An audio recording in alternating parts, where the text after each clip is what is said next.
A small group of activists is speaking out in support of FSU shooter Myron May. Their message is so controversial and the issue so sensitive, they were warned to stay off the Florida State campus. WCTV's Eden Schultz joins us with that story. Eden?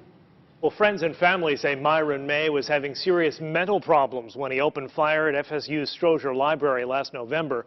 This group says he turned violent because he was what they call a targeted individual being tortured by the government.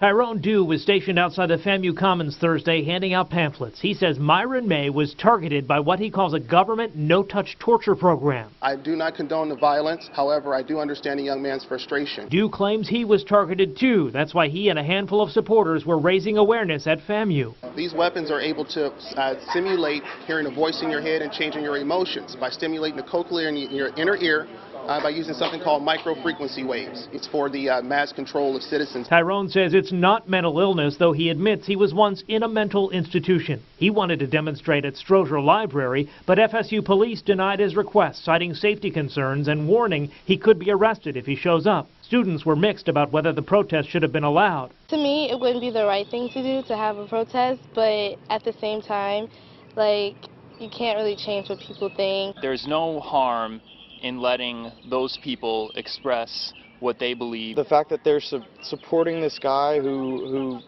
tried to commit such a heinous crime on our community is absolutely ridiculous.